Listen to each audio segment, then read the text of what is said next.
ఈరోజు ఎమ్మెల్సీ కవిత గారు చేసినటువంటి కామెంట్ చూస్తే కేసీఆర్ గారి అసలు రంగు బయటపడ్డది. బీజేపీ బీఆర్ఎస్ దోస్తాను కూడా తెలంగాణ ప్రజలు గమనిస్తున్నారు.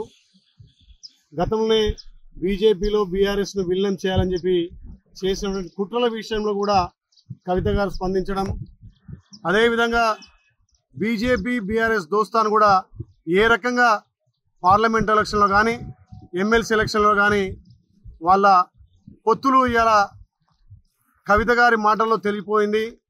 మరి బీఆర్ఎస్ బీజేపీ విలీనం వెనుక దాగున్న నిజాలేంది? కవిత గారు ఒక్కొక్కటి బయట పెడుతుంటే కేసీఆర్ అసలు రంగు బయటపడ్డది. ముఖ్యంగా కేటీఆర్ కుటుంబంలో ఉన్నటువంటి తగాదాలను వాళ్ళ గొడవలను సర్దిద్దుకెళ్ళినటువంటి కేటీఆర్ ఇలా మా గౌరవ ముఖ్యమంత్రి గురించి మాట్లాడుతున్నాడు.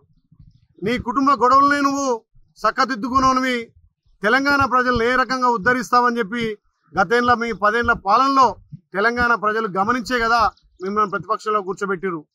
ఇలా కవిత గారు మీ సోదరి ఓ ఇంట్లో సోదరిమని ఎదుగుతుంటే చూసి ఓర్వలేని కేటీఆర్ తెలంగాణ ఆడపడుచుల పట్ల ఏ రకంగా ఆయనకు ఉందో, ఏ రకంగా గౌరవిస్తాడో మరి కేటీఆర్ ఒకసారి ఆలోచన చేసుకోవాల్సిన అవసరం ఉంది. ఇలా కవిత గారు నిజంగా కూడా కేటీఆర్ గారి అసలు రంగు అసలు కుట్రలను కూడా బయట పెట్టింది. ఆమె మాట్లాడిన మాటలు చూస్తుంటే నిజంగా కూడా బీఆర్ఎస్ను బీజేపీలో విలీనం చేసే దశగా ముందుకు పోతుందని చెప్పి ఇలా తెలంగాణ ప్రజలు గమనిస్తున్నారు. మొన్న జరిగినటువంటి పార్లమెంట్ ఎలక్షన్లు కానీ ఎమ్మెల్సీ ఎలక్షన్లు కానీ మీరు లోపాయకార ఒప్పందం చేసుకొని చీకటి ఒప్పందాలతోటి ఇవాళ తెలంగాణలో 8 పార్లమెంట్ సీట్లు బీజేపీ గెలవడానికి బీఆర్ఎస్ పరోక్షంగా సహాయం చేసిందాన్ని కవిత బయట పెట్టినందుకు సంతోషిస్తున్నాం. కానీ కేటీఆర్ నీకు నోటీసులు ఇస్తేనేమో గగ్గోలు పెడుతున్నావు. మరి ఆ రోజు కేసీఆర్కి ఇస్తే ఓన్లీ ట్విట్టర్లోనే సమాధానం చెప్పినామని చెప్పి మీ చెల్లెని మాట్లాడుతుంటే మరి నీ ముఖం తలకాయ ఎడబెట్టుకుంటున్నామని చెప్పి తెలంగాణ ప్రజలు ఇలా గమనిస్తున్నారు. ముఖ్యంగా కేటీఆర్ అహంకార ధోరణితోటి ఏదైతే నీ పార్టీని నువ్వు చక్కబెట్టుకోనోనివి, ఆడపడుచును గౌరవించనోనివి, రేపు తెలంగాణలో ఏ ముఖం పెట్టుకొని మహిళల ఓట్లు అడుగుతామని చెప్పి మేము ప్రశ్నిస్తా ఉన్నాం. కవిత చేసినటువంటి ఆరోపణలు అనుకోండి, పచ్చి నిజాలు అనుకోండి, ఇవాళ తెలంగాణ ప్రజలు గమనిస్తున్నారు. బీజేపీ బీఆర్ఎస్ దోస్తానికి ఇవే నిదర్శనమైన మాటలు, ఇదే నిదర్శనమైనటువంటి ఆరోపణలుగా కనిపిస్తున్నాయి. కాబట్టి ఏదో కాంగ్రెస్ కోవట్టుగా ఉందన్నారు. కాంగ్రెస్ కోవట్టుగా ఉండాల్సిన అవసరం లేదు.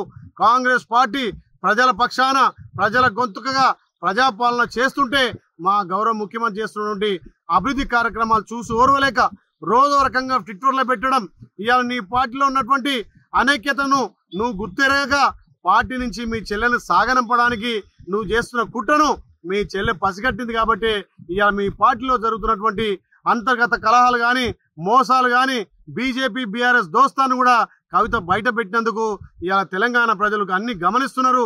రేపు రాబోయే రోజుల్లో తప్పకుండా బీజేపీలో బీఆర్ఎస్ విలీనం చేయడానికే కేసీఆర్ పూనుకుండు. కాబట్టి కేటీఆర్ గారి నిజ స్వరూపాలను, వాళ్లకు ఉన్నటువంటి స్వార్థ రాజకీయాలను ఇవాళ కవిత గారు బయట పెట్టినందుకు నిజంగా కూడా చాలా సంతోషం. ఏదైతే గతంలో జరిగినటువంటి లోటుపాట్లను గుర్తించి కవిత గారు లేఖ రాస్తే మరి ఆ లేఖను ఎవరు బయట పెట్టిర్రు?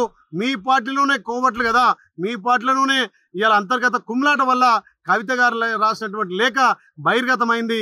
ఆ లేఖలో కూడా కేసీఆర్ గత 10 ఏళ్లలో ఎట్లా ప్రజలను విస్మరించారు, ప్రజలకు ఏ రకంగా అన్యాయం చేసిర్రు, పార్టీ ఎట్లా అనగారిపోయిందో కవిత గారు చక్కటి సూచనలు మీకు ఇచ్చిరు. కాబట్టి ఓర్చుకోలేక కవితను బయటికి పంపాలని చెప్పి మీ కుటుంబ తగాదాలు ఇలా మా పార్టీని రుద్దాలని చెప్పి బీజేపీ బీఆర్ఎస్ 2 కలిసి మా పార్టీ మీద దుష్ప్రచారం చేస్తున్నారు. మీ పింక్ మీడియా, సోషల్ మీడియా ద్వారా మా పార్టీని బదనాం చేయాలి. మా ప్రజాపాలన ద్వారా ప్రజలకు అందిస్తున్నటువంటి సంక్షేమ పథకాల అభివృద్ధిని చూసి ఓర్వలేక కేటీఆర్ గారు ఇట్లా ట్విట్టర్ ద్వారా స్పందించడం నిజంగా విడ్డూరంగా ఉంది.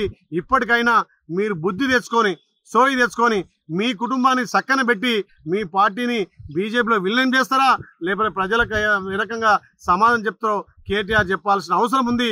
ఇవాళ ఒక ఆడబిడ్డనే ఓర్వలేని మీరు తెలంగాణ ఆడపడుచులను ఏ రకంగా గౌరవిస్తారో కేటీఆర్ సమాధానం చెప్పాల్సిన అవసరం ఉందని చెప్పి కేటీఆర్ గారిని హెచ్చరిస్తున్నాం.